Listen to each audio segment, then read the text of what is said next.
Assalamualaikum warahmatullahi wabarakatuh. Kita kembali di High Talk bersama saya Naila Fauzia. Dan kali ini kita masih akan ditemani dengan Kiai Haji Mufid Hizin. Beliau adalah Direktur Aswaja Center PWNU Jawa Timur yang nanti kita akan membahas tentang bagaimana sih kita menyikapi hadis-hadis doif gitu ya. Karena banyak sekali mungkin fenomena-fenomena akhir ini yang mungkin menyamakan antara hadis doif dengan hadis palsu, kemudian hadis doif ini tidak boleh diamalkan. Nah, apakah benar sebenarnya hadis-hadis doif ini tidak boleh diamalkan dan apakah memang benar juga hadis doif ini setara dengan hadis palsu? Nah, kita sudah bergabung dengan Kiai Haji Ma'ruf Khazin. Kita sapa terlebih dahulu. Assalamualaikum warahmatullahi wabarakatuh, Kiai Ma'ruf.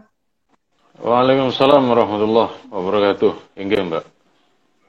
Nah, ini Kiai, tadi kan ada beberapa mungkin yang menyamakan gitu ya antara hadis doif dengan hadis palsu, kemudian sehingga hadis ini tidak boleh diamalkan. Nah, sebenarnya apakah benar gitu Kiai bahwa hadis-hadis doif ini setara dengan hadis palsu gitu? Tentu tidak benar. Jadi ada istilah yang kemudian perlu kita pahami.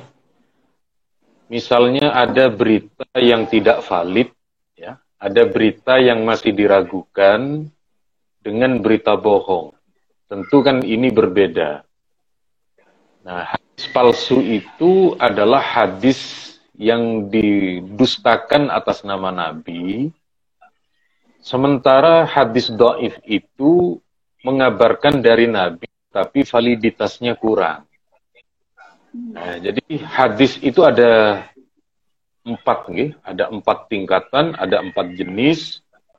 Pertama adalah hadis sahih. Ini para ulama tentu semua sudah menerima, termasuk kita. Di bawahnya itu ada hadis hasan. Hadis hasan itu kualitasnya di bawah sedikit dari hadis sahih.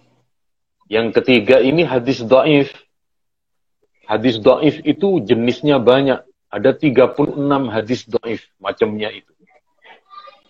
Jadi sekian banyak variabel, sekian banyak bentuk. Kemudian yang paling bawah itu namanya hadis palsu. Nah, hadis palsu ini tidak bisa disamakan dengan 3 jenis hadis di atas. Jadi sekali lagi tidak betul kalau kemudian menganggap hadis dhaif itu setara dengan hadis palsu. Sekali lagi tidak dibenarkan dan tidak betul sama sekali. Oke, baik. Mungkin bisa dijelaskan dulu begitu Kiai, sebenarnya hadis dhaif ini hadis seperti apa gitu? Kan tadi ada di tingkatan ketiga, kedudukannya seperti apa di dalam Islam gitu? Di dalam kajian para ulama kita, pertama saya dahulukan dengan hadis sahih. Hadis sahih itu orang yang membawa berita dari Nabi, itu orangnya adalah orang-orang terpercaya.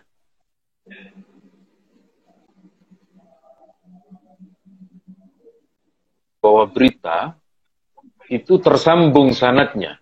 Saya beri contoh. Bapak Presiden Soekarno mengatakan bahwa Indonesia ini negara merdeka. Nah, saya mengatakan Pak Karno menyatakan negara merdeka, itu syaratnya saya harus berjumpa mendengar dari orang yang mendengar Pak Karno.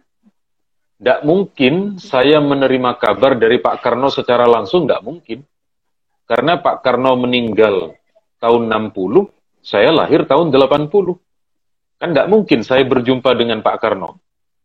Maka harus setidaknya ada 2 orang. Saya mendengar dari bapak saya mendengar dari temannya mendengar dari Pak Karno. Nah, itu namanya pembawa berita tadi valid. Karena bertemu. Saya bertemu dengan bapak saya bertemu dengan temannya, dia bertemu langsung dengan Pak Karno. Nah, ini jalur sanadnya bersambung namanya. Valid. Nah, itu hadis sahih atau berita yang kualifikasinya bagus. Itu sekali lagi namanya hadis sahih atau berita valid. Nah, di bawahnya itu ada hadis hasan. Hadis hasan itu kualitas perawinya di bawah orang-orang yang valid. Artinya tidak terlalu, daya ingatnya tidak terlalu tajam. Nah, kalau yang dhaif, itu orang yang mengabarkan sering pelupa. Iya, kira-kira Pak Karno mengatakan begini. Nah, kalau orang kira-kira Pak Karno begini, berarti orang ini daya ingatnya lemah. Karena daya ingatnya lemah, dia statusnya turun menjadi dhaif. Atau saya mengatakan, Pak Karno mengatakan begini misalnya. Saya tidak menyebut sanad, saya tidak menyebut orang, apakah bapak saya atau yang lain, maka itu disebut sanadnya dhaif karena terputus antara saya.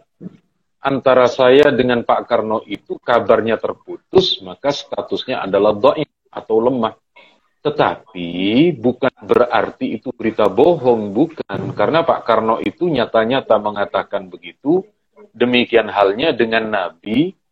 Nabi itu mengatakan tetapi jalur sanadnya itu terputus sehingga masuk kategori dhaif, tetapi sekali lagi masuk dari hadis, bukan berita bohong, bukan hadis palsu. Jadi sekali lagi ada tergantung terhadap orang yang mengabarkan dari Nabi itu, orangnya itu kredibel semua, ataukah ada yang daya ingatnya lemah, ataupun yang lainnya. Baik. Kalau tadi ada Ustaz Kiai mengatakan bahwa sanadnya terputus gitu ya untuk yang hadis dhaif. Nah, kalau sanad terputus itu kan ada banyak macamnya tuh Kiai. Nah, mungkin bisa dijelaskan terlebih dahulu gitu. Nah, betul, sanad dhaif, hadis dhaif itu menjadi dhaif ada dua faktor, ada faktor internal, ada faktor eksternal namanya. Faktor internal itu perawinya mudah lupa, perawinya itu daya ingatnya lemah, perawinya itu tidak diketahui, ini orang mana, perawinya ini kredibel apa enggak, perawinya ini bisa dipertanggungjawabkan apa enggak. Orang-orang mengatakan perawi ini perawi valid apa enggak, itu internal namanya. Pemberian status kepada seorang perawi secara internal. Kalau orang-orang memuji, misalnya ini perawi ini terpercaya, ahli ibadah, orang-orang mengakui, berarti itu perawi sahih, perawi yang bisa dipercaya. Tapi kalau ada orang mengatakan, ini orangnya sering pelupa, ini orangnya tidak diketahui, alamatnya di mana, kemudian keturunannya siapa, pernah ibadah dengan baik apa enggak, itu namanya adalah faktor kedhaifan karena internal, karena diri pribadinya. Kemudian ada dhaif karena faktor eksternal. Faktor eksternal itu ada perawi yang gugur, ada perawi yang terputus, atau boleh jadi dua perawi yang gugur. Ada dua perawi yang tidak disebut sama sekali. Kalau saya tiba-tiba menyebut para pejuang tahun 45, itu mungkin ada tiga perawi, ada tiga orang di atas saya yang tidak saya sebut. Wah, ini menjadi hadis mu'dhal namanya, kalau ada dua hadis yang sanadnya itu digugurkan secara bersamaan. Nah, jadi ada 36 jenis faktor kedhaifan itu. Mungkin perawinya majhul, tidak diketahui, perawinya pelupa, kemudian perawinya itu sanadnya terputus, dia tidak menyebut nama-nama perawinya, maka sekali lagi jenisnya itu banyak. Pada intinya ada dua faktor, faktor internal perawi dan faktor eksternal dari sisi sanad itu tadi. Pada intinya kalau mempelajari hadis dhaif ini, itu ada jurusannya sendiri di fakultas tafsir hadis, ini di jurusan hadis. Alhamdulillah termasuk yang pakar hadis, yang S2, S3-nya jurusan hadis itu Ustadz Somad, dai kondang kita, itu jurusannya secara khusus tentang ilmu hadis. Jadi memang ada jurusan tersendiri dan itu cukup berat. Artinya harus menyelesaikan tesis, harus menyelesaikan doktoral, dan lain sebagainya. Baik. Karena tadi panjang ya, ya. Harus melihat perawinya, background perawinya seperti apa, kemudian track record-nya juga beliau seperti apa. Betul, Lores. Nah, ini kalau kita sebagai orang awam nih, Kiai, untuk membedakan antara hadis yang valid kemudian dengan hadis yang palsu ini seperti apa, Kiai? Nah, tentu yang bisa membedakan itu adalah para ulama. Jadi kalau hari ini istilah hadis palsu itu berita hoax atau hoak itu. Nah, untuk mengklarifikasi itu hoax atau tidak, itu kan perlu keahlian. Buktinya apa? Buktinya banyak di antara kita yang berita hoax masih di-share. Berarti kita tidak bisa membedakan itu. Tidak bisa membedakan mana berita valid, mana berita bohong. Lawang sudah nyata-nyata hoax kok masih dipercaya. Yang bisa membedakan hadis ini dhaif atau palsu tentu ulama di bidang hadis. Misalnya itu ada beberapa nama perawi hadis yang sudah terkenal pemalsu hadis. Misalnya Al-Juwaybari. Jadi di kalangan ulama ahli hadis itu kalau ada perawi bernama Al-Juwaybari, dia ini tukang dusta. Dia ini sering ngarang-ngarang hadis atas nama Nabi. Loh, kok ternyata ada Al-Juwaybari? Wah, ini hadis palsu ini. Karena ada sosok yang sudah populer. Kok tahu Al-Juwaybari ini? Karena Juwaybari mengaku, saya sudah pernah memalsukan sekian hadis. Nah, itu. Akhirnya para ulama kalau ketemu ini berarti beritanya tidak valid ini. Kecuali kalau ada dari jalur lain, misalnya ada dari jalur hadis lain yang di situ tidak ada Al-Juwaybari, berarti jalur lain itu aman. Itu yang pertama, hadis palsu itu diketahui dari nama orang-orang yang sudah kondang sebagai pendusta. Sudah istilah di dalam hadis itu al-wadda, al-kadzab, dan lain sebagainya. Kemudian para ulama bisa mengetahui, para ulama ahli hadis bisa tahu dari hadis palsu atau tidak, itu dari redaksi susunan. Jadi bahasa Rasulullah itu punya keindahan bahasa tersendiri. Jadi orang yang memperdalami ilmu hadis itu tahu, bisa membedakan mana bahasa Nabi, mana bahasa palsu oleh orang yang dibuat dengan seolah-olah hadis Nabi. Jadi ada bahasa yang kurang, tidak ada estetikanya, tidak ada indahan di dalam bahasa struktur itu. Jadi beda. Sama seperti bahasa Quran dengan bahasa hadis itu beda. Kalau panjenengan baca Quran dengan baca hadis Nabi beda. Nah, itu diketahui oleh orang yang tentu pakar di bidang bahasa, pakar di bidang hadis, dan lain sebagainya. Kemudian setidaknya ada dua itu ya, ada dua dari sisi struktur kalimat yang kurang indah. Ini ucapan orang biasa, ini bukan ucapan Nabi, itu ketahuan itu. Atau di dalam bahasa itu tidak sesuai dengan kaedah bahasa Arab. Akan ketahuan juga. Nah, jadi sekali lagi terkait dengan hadis palsu itu, kalau para ulama kita mengatakan hadis ini adalah hadis palsu. Ya, misalnya itu tentang tandanya begini.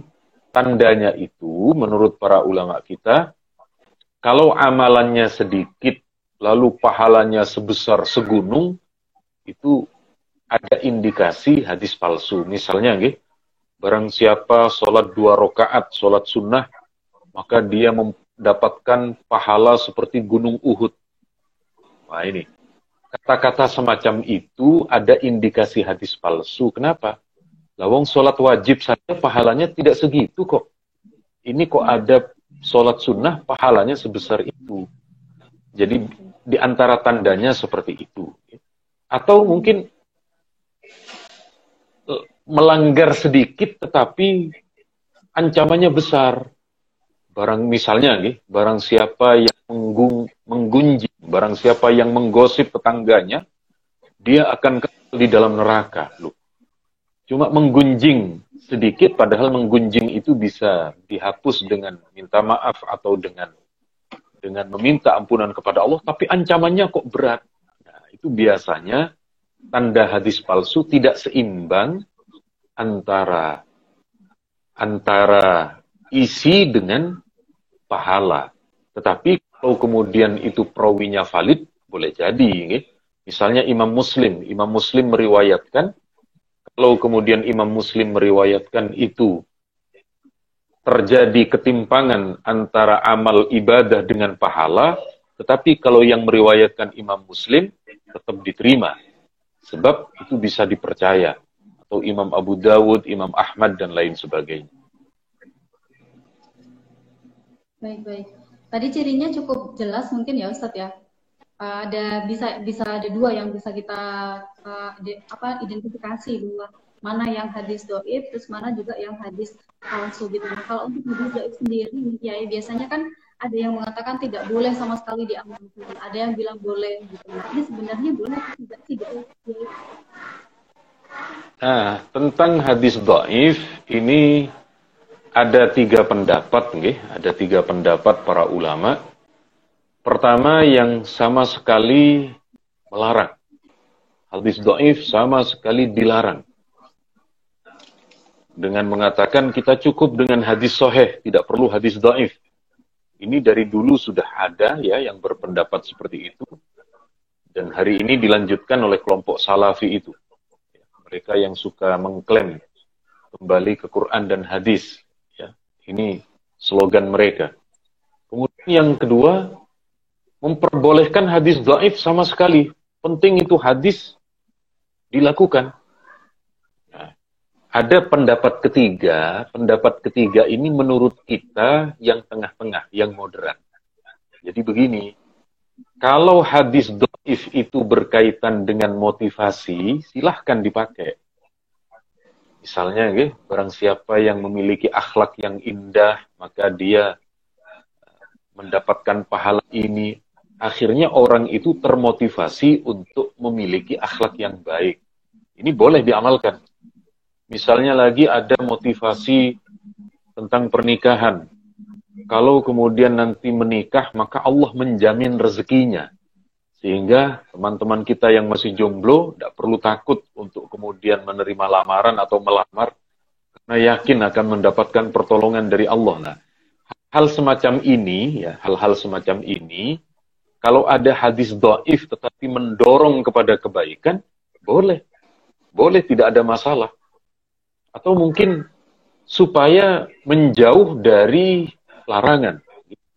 Jadi kalau ada orang yang kemudian mendengar hadis, ini sebaiknya jangan dilakukan karena hadis ini memotivasi agar kita menjauhi larangan itu. Maka boleh, tidak ada masalah. Maka yang ketiga ini kita terima dari banyak ulama, misalnya dari Imam Ahmad bin Hanbal, dari Yahya bin Ma'in, dan juga para ulama yang lain. Kata Imam Ahmad itu begini, kita rawaina fil halali wal haram syaddatna. Kalau kami meriwayatkan hadis tentang hukum, kami meriwayatkan hadis tentang sebuah hal yang berkaitan dengan halal haram, maka kami selektif betul. Kami memisah mana hadis yang sahih, mana hadis yang dhaif. Untuk hukum, untuk berkaitan dengan halal haram, kami menggunakan hadis sahih, kata beliau. Wa idza rawaina fil fadail tasahalna.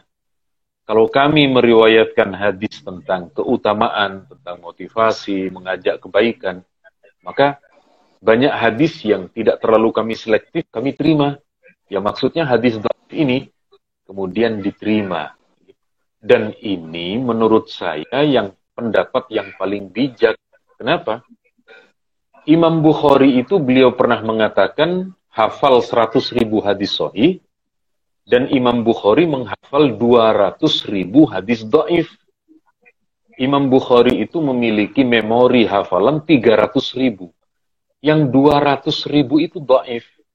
Dan ternyata oleh Imam Bukhari hadis dhaif masih beliau tulis, yakni di dalam kitab Adabul Mufrad, dalam kitab At-Tarikhul Kabir, dalam kitab At-Tarikhus Shaghir, beliau tulis itu. Andaikan hadis dhaif itu dilarang, tentu Imam Bukhari akan menghilangkan itu. Tidak akan beliau tulis. Imam-imam yang lain juga tentu akan kemudian mengubur itu, akan menghilangkan. Lah nyatanya Imam Ahmad di dalam kitab Musnadnya, beliau masih menulis hadis dhaif. Nyatanya Imam Tirmidzi masih memakai hadis dhaif. Imam Abu Dawud juga masih mencantumkan. Imam Ibnu Hibban, kemudian Ibnu Khaim, dan imam-imam kita yang lain, ternyata masih menerima. Andaikan itu dilarang, tentu dari dulu mereka ini tidak akan menulis. Mereka akan mengubur itu, akan menghilangkan. Berarti sekali lagi, karena para ulama kita masih menulis, berarti hadis dhaif itu masih diperbolehkan. Tadi ya Kiai ya, dengan syarat-syarat tertentu tentunya ya Kiai ya. Betul, betul. Nah, itu mungkin syarat-syaratnya apa aja gitu Kiai untuk membolehkan kita mengamalkan hadis dhaif tersebut? Nah, pertama hadis dhaif itu tidak bertentangan dengan hadis sahih. Okay. Jadi ada hadis dhaif yang mengarah untuk melakukan sholat sunnah misalnya. Dan ternyata sholat sunnah itu kan diperbolehkan di dalam agama. Maka ini berkaitan dengan sholat sunnah itu diperbolehkan. Ya. Pertama, tidak bertentangan atau berada yang sesuai dengan hadis yang lain. Kemudian dhaifnya tidak terlalu parah. Jadi tidak terlalu hadis dhaif itu, nah, misalnya perawinya terindikasi pendusta. Ini perawinya ini lemah, dia terindikasi pendusta. Nah, kalau sudah terindikasi pendusta, itu hadisnya masuk kategori hadis sangat lemah. Beda kalau perawinya pendusta. Kalau perawinya pendusta sudah otomatis hadis palsu. Tapi kalau terindikasi, orang-orang menuduh dia perawi yang suka memalsu. Jadi kalau masih menuduh, itu masuk kategori hadis yang sangat lemah. Atau kedua, tanda hadis sangat lemah itu, dia hadis-hadisnya sering bertentangan dengan para perawi yang lebih terpercaya. Para perawi terpercaya mengatakan tidak, dia mengatakan iya. Nah, ini bertentangan dengan mayoritas perawi yang lebih terpercaya, maka orang ini disebut dengan perawi, boleh jadi perawi mungkar, ini lahu manakir, atau perawi yang sering bertentangan dengan perawi hadis sahih lainnya. Misalnya apa? Ternyata, ya, hadis-hadis yang bertentangan, hadis dhaif yang bertentangan dengan hadis sahih gitu. Jadi ada sekian banyak misalnya berkaitan dengan hadis kalau Nabi mengantar jenazah, Nabi itu berada di depan jenazah. Jadi pengantar jenazah ke makam itu di dalam mazhab Syafi'i berada di depan jenazah. Kok ada hadis yang mengatakan Nabi berjalan di belakang jenazah? Itu oleh sebagian ulama dianggap ini hadis mungkar. Karena kebanyakan perawi yang melihat Nabi itu berjalan di depan jenazah. Jadi beritanya diragukan validitasnya. Karena orang-orang yang lebih terpercaya itu mengatakan di depan, kok ini mengatakan ada di belakang misalnya. Itu hadis mungkar namanya. Hadis mungkar itu terjadi perbedaan antara perawi yang lebih terpercaya dengan perawi yang kurang terpercaya tadi. Baik. Berarti kalau kita simpulkan sedikit, mungkin boleh gitu ya, Kiai, untuk mengamalkan hadis-hadis dhaif tersebut gitu ya. Kalau kita dan mayoritas umat Islam itu menerima, boleh mengamalkan hadis dhaif dalam hal motivasi ibadah, dalam hal kemuliaan akhlak, dan lain sebagainya. Baik-baik. Mungkin contoh yang hadis-hadis doif yang sering kita gunakan gitu, Kiai, ada nggak sih? Misalnya hadis dhaif yang sering kita gunakan itu azan di telinga bayi, ya. Jadi Oh, kita punya anak, anak kita kan lahir, lalu kita azani di telinganya. Ini memang menurut para ulama kita hadisnya itu hadis dhaif. Tapi kan nggak ada masalah. Anak kecil diazani kan nggak ada masalah. betul. Wong anak kecil dikasih musik juga nggak ada masalah, diazani kok dilarang ini loh. Jadi karena ini motivasi, karena ini agar anak kita itu masuk kalimat tauhid, maka boleh. Dalam mazhab Syafi'i tidak ada masalah itu. Anak kecil diazani itu. Kemudian contoh yang lain adalah talqin ya, misalnya. Ada orang sudah wafat lalu dikubur. Setelah dikubur itu kan tidak langsung pulang. Tapi masih mendoakan lalu dibacakan talqin. Talqin itu menuntun, wahai mayit, kalau nanti datang dua malaikat, maka jangan takut. Dia akan bertanya, siapa Tuhanmu? Kamu jawab, Tuhanku adalah Allah. Dan seterusnya. Ada beberapa contoh. Karena Dan memang tidak bertentangan dengan Al-Quran juga ya, Ustaz. Ya. tidak bertentangan dengan Quran hadis yang lain, tidak bertentangan. Boleh-boleh saja diamalkan. Baik-baik. Nah, ini kalau apa namanya, tadi kan Kiai sempat menyebutkan ada beberapa pandangan gitu ya terkait dengan hadis dhaif ini. Ada yang tidak membolehkan secara mutlak, kemudian ada yang memperbolehkan. Nah, apa sih Kiai kira-kira apa ya namanya alasan kenapa terjadi perbedaan pendapat tersebut gitu? Nah, jadi tentu para ulama memiliki argumentasi, memiliki dalil masing-masing. Jadi, misalnya bagi yang mengatakan itu boleh, ya karena memang tidak sampai bertentangan. Tetapi bagi ulama yang melarang itu menurut mereka, sudah cukup dengan hadis yang sahih, tidak perlu lagi dengan yang dhaif.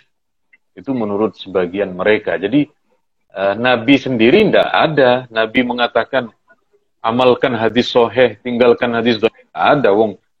Ilmu hadis itu tentu setelah Nabi wafat. Jadi sekali lagi perbedaan itu ya karena memang Nabi sendiri tidak memerintahkan mana yang sahih, mana yang dhaif. Sehingga bagi kita silahkan memilih. Tetapi kalau saya tetap menganjurkan mengikuti mayoritas para ulama, tidak apa-apa dengan hadis dhaif.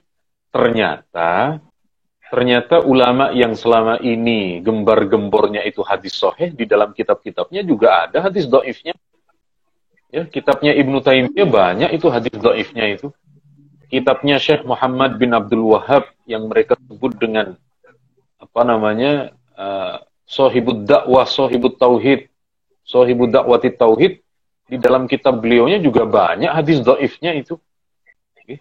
Jadi ternyata di balik klaim mereka mengikuti hadis sahih, mereka masih menggunakan hadis dhaif. Jadi sekali lagi jangan terlalu anti gitu saja lah. Baik. Nah, ini apa namanya? Tadi kan sempat dikatakan tidak boleh menggunakan hadis dhaif itu untuk menjadi landasan hukum gitu kan, Kiai. Nah, ini kenapa Kiai hadis dhaif ini tidak boleh dijadikan sebagai landasan hukum? Nah, sebab landasan hukum itu harus berdasarkan dalil yang valid. Kalau Quran kan sahih semua. Kalau Quran itu valid semua. Sementara hadis itu untuk menyatakan hukum kan ada 5, gitu. Ada hukum wajib, ada hukum sunnah, ada hukum makruh, ada hukum haram, ada hukum boleh, hukum mubah namanya. Nah, untuk menetapkan hukum salah satu dari 5, itu perlu dalil yang kuat. Kalau hadisnya dhaif, para ulama tidak bisa memutuskan apakah ini hukum wajib, atau hukum sunnah, atau hukum makruh, atau hukum haram. Tetapi memang masih ditemukan. Menurut para ulama kita begini, selama masih ada hadis dhaif, dan belum ada pendapat ijtihad, masih mendahulukan hadis dhaif. Jadi tetap kembali kepada perbedaan ulama dalam menerima hadis dhaif dan pendapat perorangan. Makanya Imam Ahmad itu mengatakan, al-haditsu dhaif ahabbu ilayya min ra'yir rijal.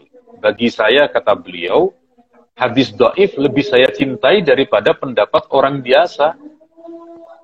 Tentu bagi kita juga begitu, hadis dhaif lebih berharga daripada pendapat orang-orang biasa pada umumnya. Sebab meskipun dhaif, di situ masih ada kemungkinan dari Nabi. Okay. Karena rumah bersebelahan dengan musola, mungkin ada puji-pujian ini, ada azan. Oh iya, betul. Mungkin kita lanjutkan sebentar gitu Kiai ya, terkait dengan tadi apa namanya. Sebenarnya kita sudah mungkin bisa mendapatkan gambarannya menyikapi hadis-hadis dhaif tersebut gitu. Tapi bisa nggak sih Kiai, kalau tadi kan tidak menjadikan alasan hukum, terus bisa tidak ketika hadis dhaif ini berubah menjadi hadis hasan atau hadis sahih misalkan gitu? Oke, jadi memang sebagian ulama kita tidak dipungkiri masih ada yang menggunakan itu. Okay. Masih menggunakan hadis dhaif sebagai hadis landasan hukum. Itu dikarenakan menurut ulama tersebut itu bukan hadis dhaif berarti. Nah, sebab penilaian ya, penilaian dhaif atau tidak itu juga beda pendapat. Jadi perdebatannya juga cukup panjang. Sama seperti hadis kunut itu. Kalau kami di dalam mazhab Syafi'i, kalau subuh itu kan kami pakai kunut. Kami pakai kunut.